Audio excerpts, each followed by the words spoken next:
The Galactic Council believed they ruled everything. Then Globe replied part. One Gregory Howard was deep in sleep when his secure phone buzzed on the nightstand. He fumbled for it in the darkness, squinting at the bright screen. It was 3:17 a.m. This better be important, he mumbled. Sir, you need to come in immediately, code black situation. Gregory sat up straight, suddenly wide awake. In his 15 years as head of Earth's Global Defense Initiative, there had never been a code black. It meant only one thing: confirmed extraterrestrial contact. I'll be there in 20 minutes, he said, already pulling on his pants. The Pentagon was buzzing with frantic activity despite the early hour. Military personnel rushed through hallways and every screen showed the same image: an enormous ship hanging in Earth's orbit. It was shaped like a flattened diamond, metallic blue-gray, and at least 5 miles long. What do we know? Gregory asked as he entered the Situation Room. General Ellis pointed to the main screen. The object entered our solar system 3 hours ago, bypassing all our early warning systems. It positioned itself in geosynchronous orbit, 30 minutes ago, and has been broadcasting this message on all frequencies. The screen changed to show lines of strange symbols, followed by translations in various Earth languages. The English version read, "Attention inhabitants of planet designation Sol 3. Your world has been graciously accepted into the Galactic Council as a Level 4 protectorate. Prepare to receive representatives. Compliance is mandatory and appreciated." They're calling Earth Sol 3? Gregory asked. Yes, sir. Solar system, third planet, replied a young analyst. The president's face appeared on a separate screen.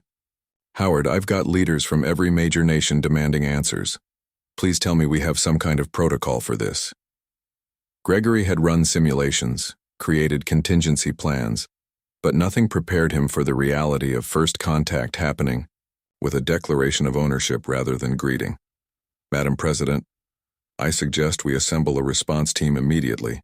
We need our best xenolinguists, diplomats, and military strategists. 6 hours later, Samantha Wright arrived at the Pentagon. As the world's leading xenolinguist, she had spent her career preparing for this moment, though she had always imagined it would involve deciphering truly alien communication, not reading a notice of Earth's annexation. I've analyzed the full message, she told the hastily assembled response team.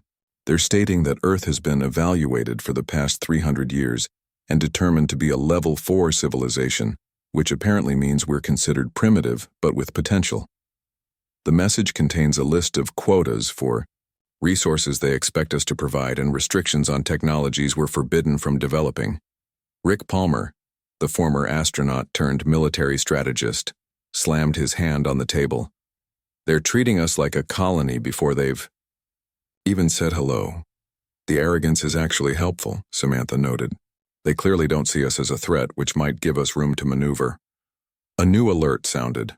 The alien ship had deployed a smaller vessel, which was now descending toward Geneva. They've chosen the UN headquarters as their landing site, Gregory said. Makes sense. The world watched through every available camera as the sleek shuttle, shaped like a teardrop, settled gently in the plaza outside the United Nations building. A delegation of world leaders and hastily selected experts, including Gregory, Samantha, and Rick, arrived just as a door melted open in the side of the craft. The aliens that emerged looked surprisingly humanoid, tall and thin with grayish-blue skin, large eyes, and 6-fingered hands. They wore what appeared to be flowing robes embedded with technology that pulsed with soft light. Their leader stepped forward. I am Counselor Zithnar, representative of the Galactic Council, overseers of 573 species across this spiral arm. We welcome Earth to our grand collective. The alien's mouth didn't move in sync with the words. Some kind of translation technology was at work. UN Secretary General Williams stepped forward. We are honored by your visit, Counselor Zithnar, though surprised by your declaration. Earth is home to sovereign nations that govern themselves. The alien made a sound that might have been laughter. Yes, your fractured governance is charming but inefficient. As a Level 4 world, you require guidance. Your wars, pollution, and technological missteps demonstrate this need clearly. Samantha leaned close to Gregory. They're condescending, but not hostile. They genuinely believe they're doing us a favor. Gregory nodded slightly, then addressed the alien. Counselor, humanity appreciates the contact, but respectfully requests time to consider your offer. This is a momentous occasion for our people.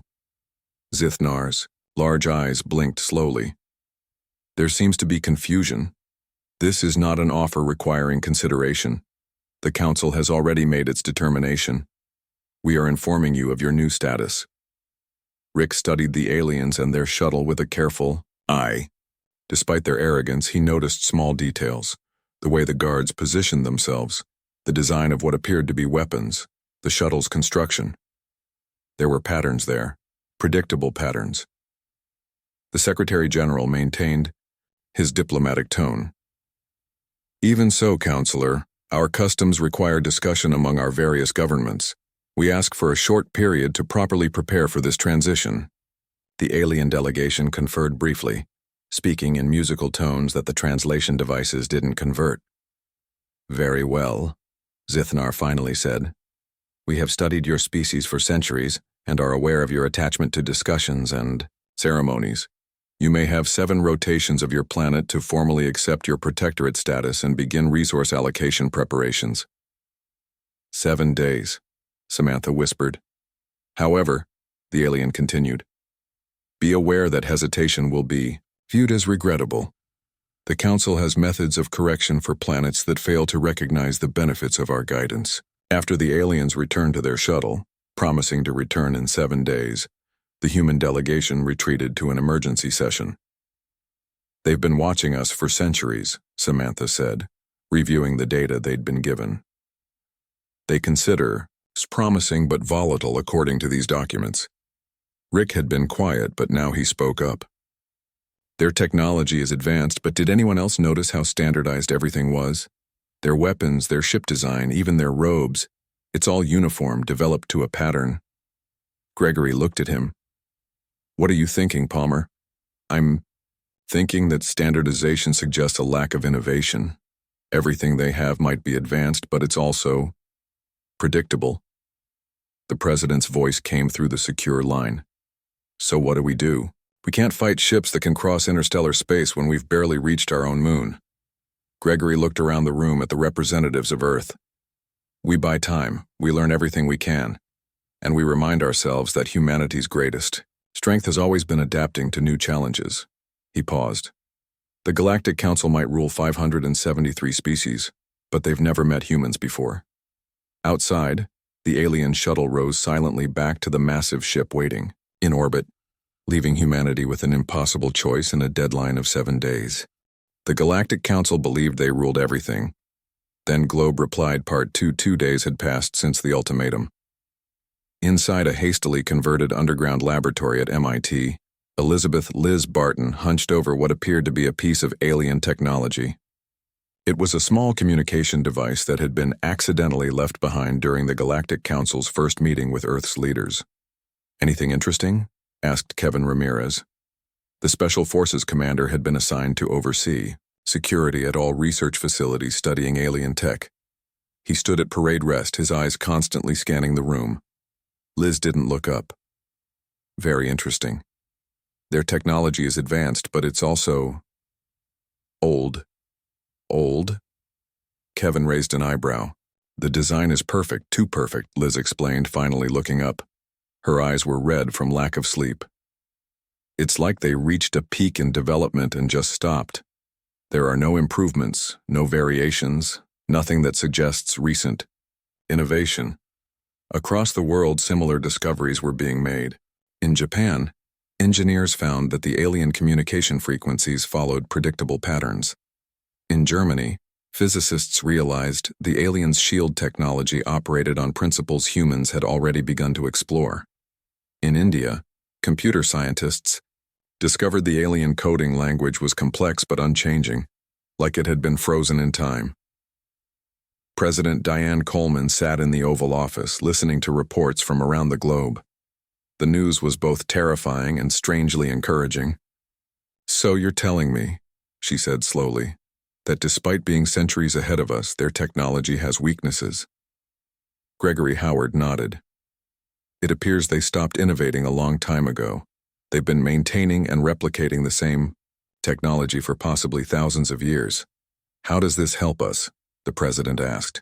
We've found a way to jam their communications, Samantha Wright replied. Dr. Barton's team discovered that our existing satellite network, with some modifications, can create interference in their systems. Rick Palmer added, and more importantly, they don't expect resistance. They're so confident in their superiority that their security is minimal. My team has already placed monitoring devices on 3 of their shuttles during diplomatic tours. President Coleman stood and walked to the window, looking out at the White House lawn where children played, unaware that the fate of their world hung in the balance. 5 days, she said quietly. We have 5 days left to decide whether to surrender or fight an enemy with technology far beyond our own. 4 days, Madam President, Gregory corrected. We need time to implement what defenses we can. She turned back to face them. Make the call. Tell the world's leaders, we stand together or fall together. The next day, Counselor Velax, the scientific overseer from the Galactic Council, arrived to tour Earth's scientific facilities. The alien moved with a grace that seemed almost practiced, 6-fingered hands occasionally adjusting the glowing devices embedded in its robe. We are pleased to see your scientific endeavors, Velax said as Liz showed the alien around a carefully prepared laboratory at MIT, though they are quite primitive by council standards. Liz smiled politely. We're still learning. Perhaps you could explain how your communication devices work. The principles seem fascinating. The alien made a sound like chimes tinkling. Apparently, laughter. Such knowledge would be inappropriate for a level 4 civilization. After your formal acceptance into the council, you will be granted access to approved technologies suited to your development level. What Velax didn't notice was that the demonstration equipment in the lab was actually actively scanning and analyzing the alien's own devices. Every word, every movement was being recorded and studied. Of course, Liz said, maintaining her smile. We understand our limitations. That evening, in a secure underground facility beneath the Rocky Mountains, the world's scientific and military leaders gathered to share what they had learned. Their shields operate on a frequency modulation that we can potentially disrupt, Liz explained, pointing to equations on a digital board. It's advanced, but it follows patterns we've already theorized about. A scientist from China added, We've analyzed their hull material. It's stronger than anything we can produce, but it has a crystalline structure with predictable stress points. What about weapons? Asked a general from Russia. Rick Palmer stepped forward. They have energy-based weapons that make our most powerful bombs look like firecrackers. He paused, but they're designed to target their standard enemies, other ships with similar technology. They're not designed to counter thousands of smaller, more diverse threats. Around the world, preparations were being made in secret. Military bases buzzed with activity under the cover of routine exercises. Satellites were quietly repositioned, and deep beneath the oceans, secret facilities that only a handful of people knew existed were being activated.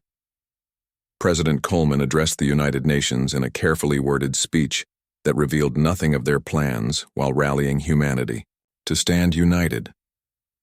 In the face of this new chapter in human history, she said, we must remember what has always defined us, our curiosity, our resilience, and our unwavering spirit.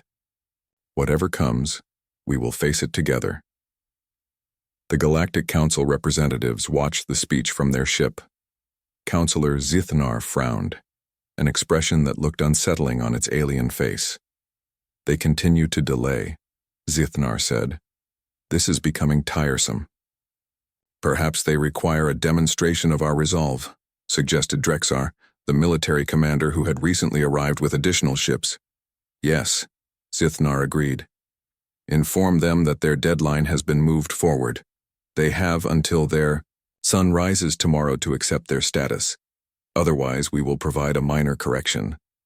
On Earth, the message was received with grim determination rather than fear. In her lab, Liz Barton had just made a breakthrough. She rushed into the emergency command center waving a tablet. "I've got it," she announced to Gregory Howard and the assembled leaders. "They're shields. They're vulnerable to a specific electromagnetic frequency. We can generate it with our existing weapon systems if we modify them." Gregory looked at the data. "Are you certain?" "Absolutely," Liz replied. "Their technology is so standardized that every ship will have the same vulnerability. They've been using the same shield design for thousands of years because it works against the weapons they know. But they've never encountered our specific approach to physics." For the first time in days, Gregory allowed himself a small smile. "Get this to every military commander immediately. If they want an answer by morning, we'll give them one they never expected." As night fell across the globe, humanity prepared, not to surrender but to fight. The coming dawn would reveal whether Earth would become just another subjugated world, or the one planet the Galactic Council would regret ever finding. The Galactic Council believed they ruled everything. Then Globe replied. Part 3 dawn broke over the Pacific Ocean, painting the sky in shades of orange and gold. Above, barely visible against the brightening sky, the Galactic Council ships had changed position. No longer was there just the main vessel. Now 12 smaller ships had joined it, arranging themselves in a pattern above major cities across the globe. "They're positioning for attack," William Bill Jackson said, watching the tactical display inside a facility buried deep beneath the Nevada desert. As commander of Earth's secretly developed defense fleet, he had trained for this day without ever truly believing it would come. Nicole Carter, head of the Global Intelligence Network, nodded grimly. "They're targeting population centers: Tokyo, New York, London, Beijing, Moscow, Delhi. Classical intimidation tactics." "Have they demanded our surrender yet?"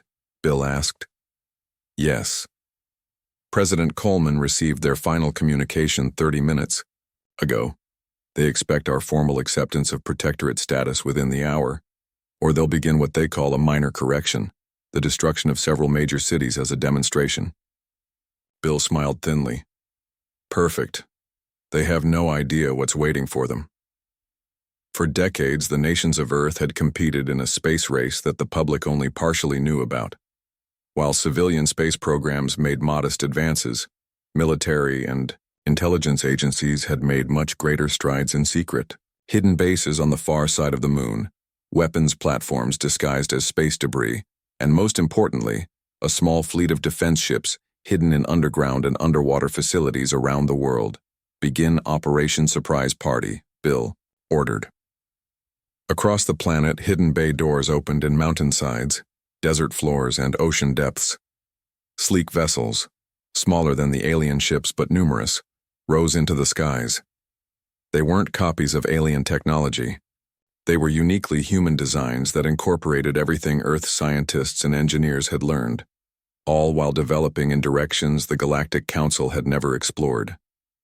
In the cockpit of the lead fighter, call sign Phoenix 1, Patricia Trish Wells felt her heart pounding as her craft shot upward through the atmosphere. "All squadrons report," she called into her communication system. "Dragon Squadron ready. Eagle Squadron ready. Tiger Squadron ready. Wolf Squadron ready. 36 ships in total. Earth's first and last line of defense. Aboard the Galactic Council command ship, Counselor Drexar was preparing to give the order to fire when an alarm sounded. "What is that?" he demanded, his translator converting his musical language to English for the benefit of the human observers they had brought aboard. "Unknown vessels approaching," replied an operator. "Multiple signatures, rising from the planet's surface." "Impossible," Drexar said dismissively. "Level 4 civilizations don't have space combat capability." Nevertheless, he moved to the main viewing screen. What he saw made his large eyes widen even further. Dozens of ships, clearly, of human design, were rising to meet the Council fleet. They were smaller, more maneuverable, and completely unexpected. "A charming but futile gesture," Drexar announced to his crew. "Their primitive vessels can do nothing against our shields. Proceed with the correction as planned." The Council ships powered up their weapons, massive energy cannons designed to level cities. But before they could fire, the human vessels did something unexpected. They emitted a concentrated pulse of electromagnetic energy at a very specific frequency. On every council ship, shield indicators flickered and died. "What's happening?" Drexar demanded, as red warning lights flashed across his command console. "Shield. Failure across all vessels," an operator reported, panic evident in its voice. "The humans, they found the resonance frequency." "Impossible," Drexar shouted again, but the evidence was clear on the screens before him. Trish Wells' voice crackled across the human fleet's communication channel. "Shields down. All squadrons, execute attack pattern Alpha. Remember, disable, don't destroy. We want their ships intact for study." The human vessels darted between the now vulnerable council ships, firing precision weapons at engine arrays, weapon emplacements, and communication systems. The council vessels, designed for intimidation and large-scale destruction, were poorly equipped to deal with numerous small, agile attackers. On Earth, Nicole Carter received an incoming transmission from an unexpected source. "Commander, we're picking up communications between council ships and other worlds. It seems we're not the only ones who've been resisting. There are at least 7 other primitive worlds that have been secretly preparing defenses." Bill Jackson smiled. "Open a channel to those worlds if you can. It's time the underestimated species of this galaxy got to know each other." In space, the battle was turning decidedly in Earth's favor. Without their shields, the council ships were vulnerable in ways their designers had never anticipated. The human vessels, though technologically simpler in some ways, had been built with versatility and improvisation in mind, qualities the Council had long since abandoned in favor of standardization. Aboard his command ship, Drexar watched in horror as his fleet was systematically disabled by ships that shouldn't have existed. "Retreat," he finally ordered. "All vessels emergency retreat." Only 3 council ships were still capable of faster-than-light travel. The rest hung disabled in Earth orbit, their crews trapped inside. Trish Wells watched the retreating ships from her cockpit. "Phoenix 1 to control. 3 hostiles retreating. Orders?" "Let them go," came Bill Jackson's reply. "They have a message to deliver." As the 3 council ships disappeared into the darkness of space, the human fleet began the process of securing the 9 disabled alien vessels. Each one was a treasure trove of technology, even if that technology was stagnant by council standards. Indy. The Nevada Command Center. The atmosphere had changed from grim determination to cautious celebration. They had won the first battle, but everyone knew the war was just beginning. "We need to prepare for their return," Bill said to President Coleman, over a secure video link. "They'll come back with a larger force once they realize what happened." The president nodded.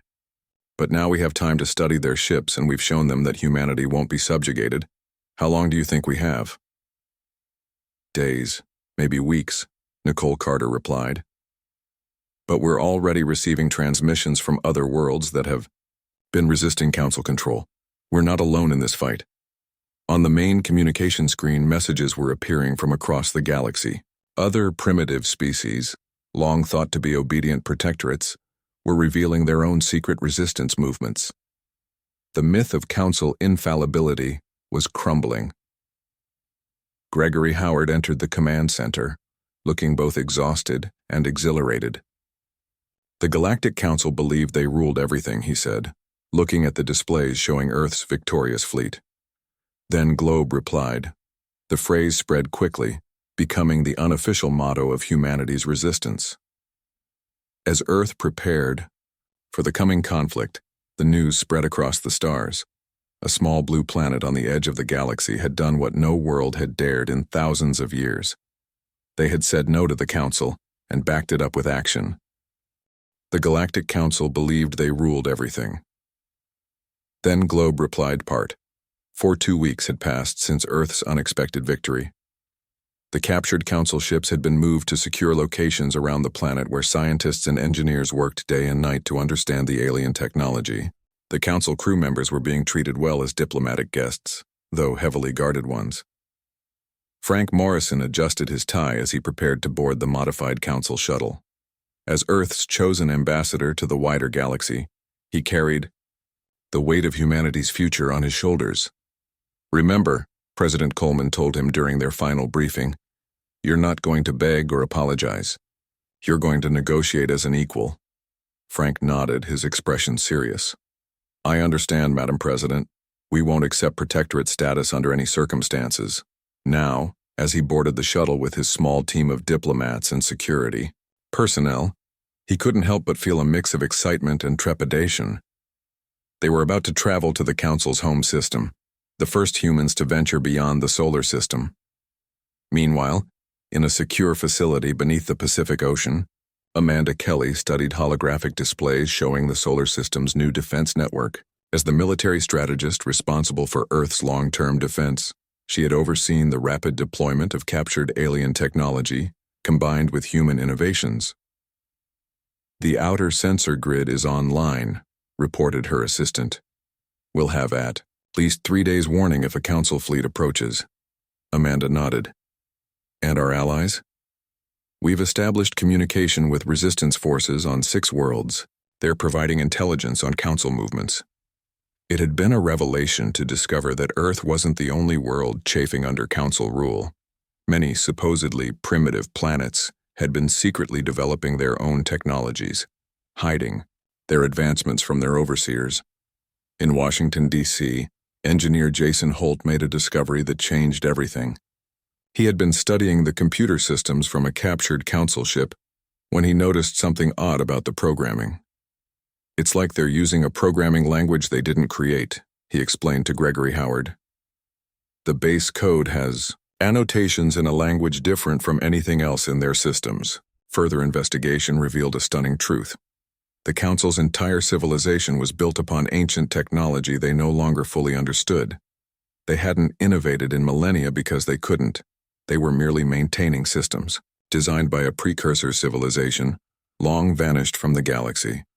They're glorified caretakers, Gregory realized.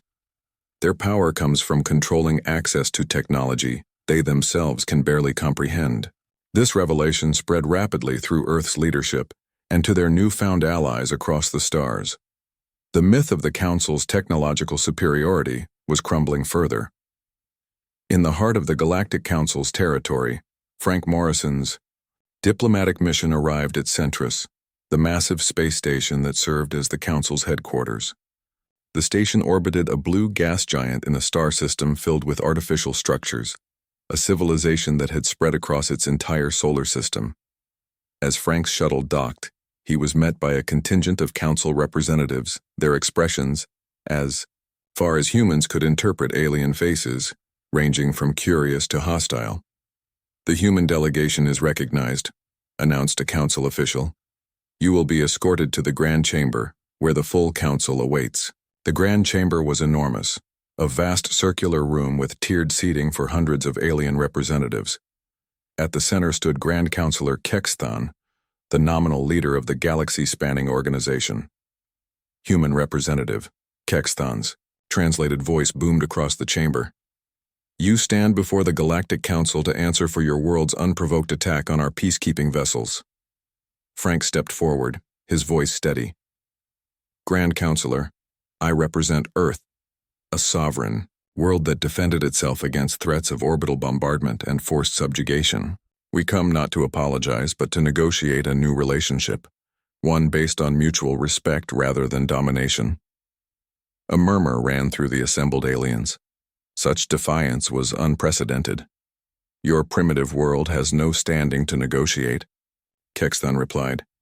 "You will surrender the Council vessels you have illegally seized and accept your proper place as a protectorate, or face the consequences." "What consequences would those be?" Frank asked calmly. "The destruction of our world? You've already threatened that once, and it didn't work out well for your fleet." "That was a minor setback," Kexthan declared. "Even now, a punitive force is being assembled. Your brief moment of resistance will be forgotten in the annals of Council history." Frank smiled. "Before you commit to that course of action, I suggest you consider 2 facts. First, Earth is not alone. We've been in contact with resistance movements on numerous Council worlds. Second, we've discovered the truth about your technology." The chamber fell silent. "You didn't develop the technology you use," Frank continued. You're using systems created by a civilization long gone, systems you barely understand. That's why you fear innovation, because you don't know how to truly engineer the tools you depend on. Angry shouts erupted from many council representatives, but others remained tellingly silent. Back on Earth, Jason Holt made another breakthrough. Using the alien computer systems, he had managed to access the council's central database, a repository, of knowledge that had been carefully controlled for thousands of years. There's so much here that they've been keeping from the primitive worlds, he told President Coleman. Medical technology, clean energy solutions, terraforming techniques, all restricted to maintain the power imbalance. The president's eyes narrowed. Download everything. We're going to share it with every world that wants it. In the centrist Grand Chamber, the debate had turned heated.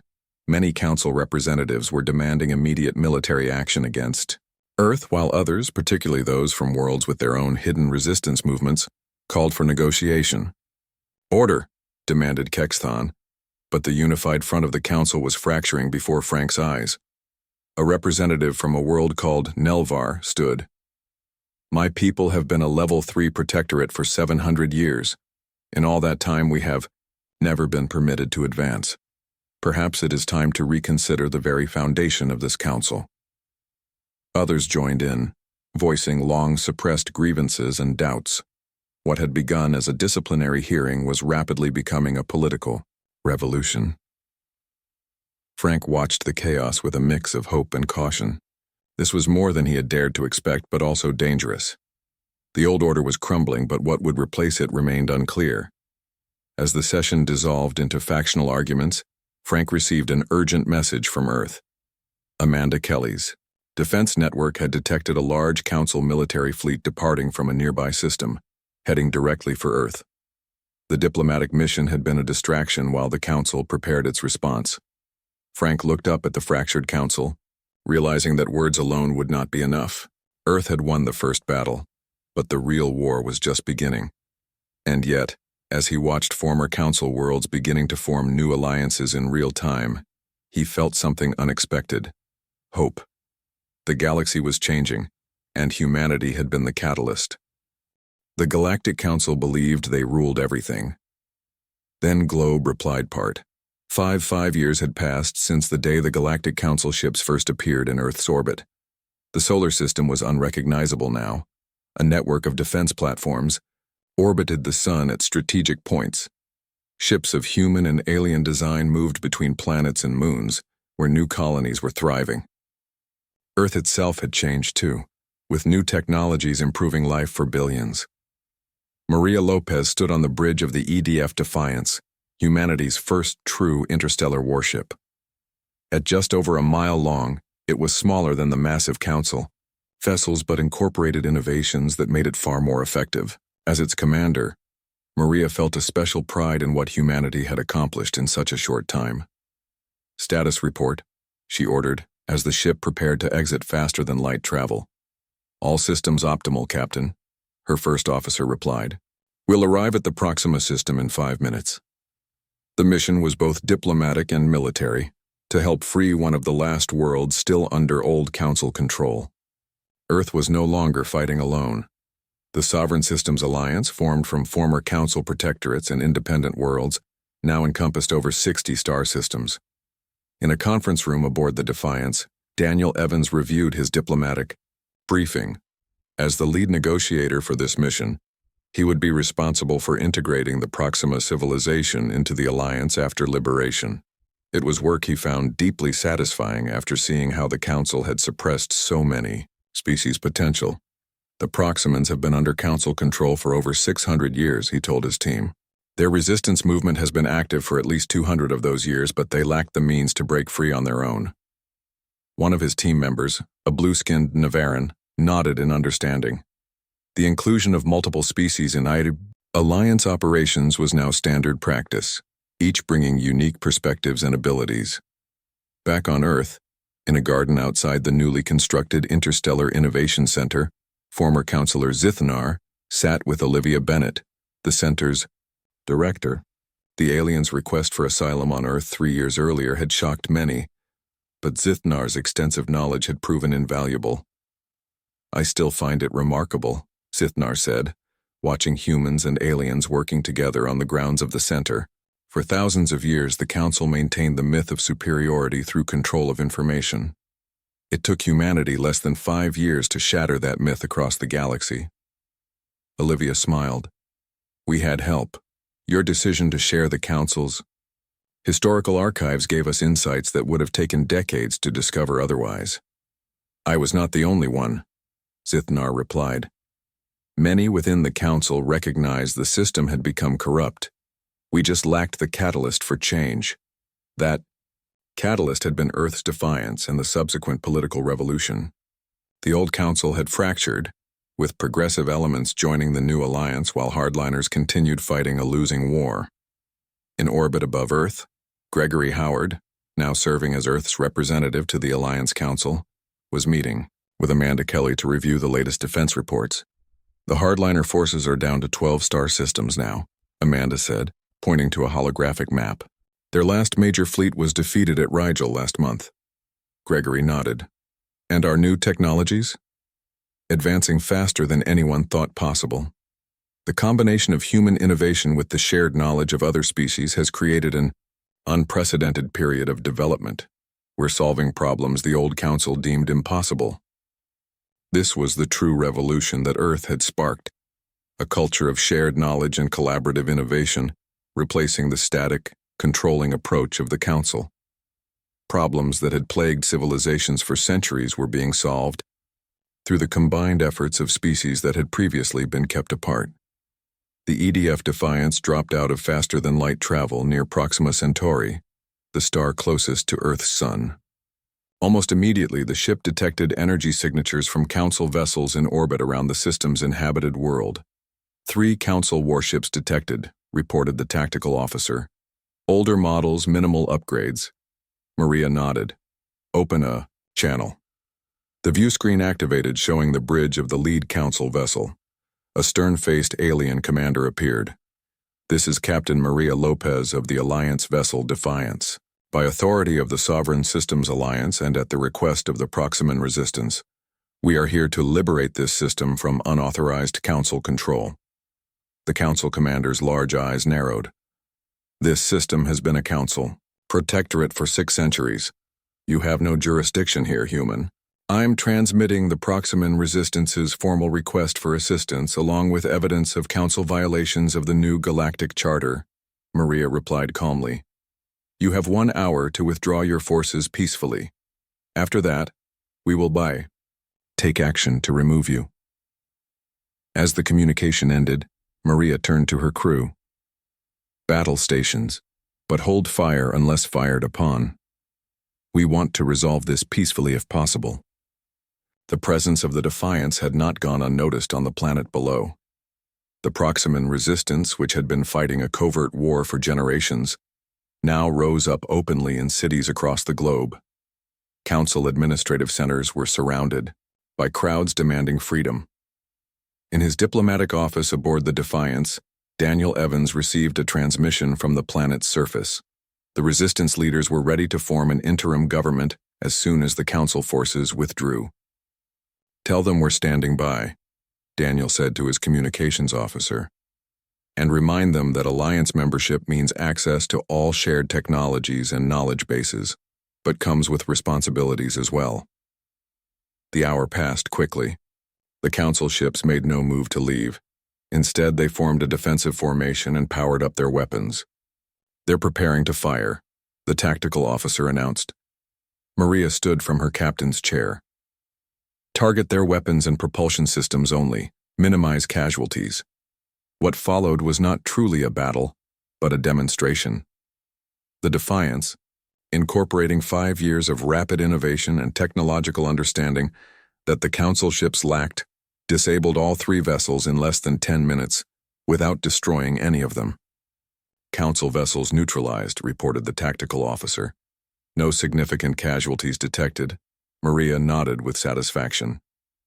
Begin rescue operations for any crew requiring medical assistance. Then prepare for diplomatic landing parties. 2 days later, Daniel Evans stood on the surface of Proxima's main world. watching as the planet's new flag was raised alongside the Alliance emblem. The celebration around him was jubilant, a people free after centuries of suppression. His communication device chimed. It was a message from Earth. Olivia Bennett's team had made another breakthrough, developing a technology that could restore environments damaged by centuries of Council resource extraction. Looking up at the stars now visible in the evening sky, Daniel thought about how much had changed. Humanity had gone from a single planet threatened with subjugation to a driving force in reshaping the galaxy. And they had done it not through conquest, but by sparking a revolution of ideas and cooperation. The Galactic Council had believed they ruled everything. Then Globe had replied. And the reply hadn't just been Earth's defiance. It had been an entirely new way of thinking that was now spreading across the stars. As the celebration continued around him, Daniel composed a message to the next world on the Alliance's liberation list. It began simply, "Greetings from the Sovereign Systems Alliance. We come with an invitation, not a demand.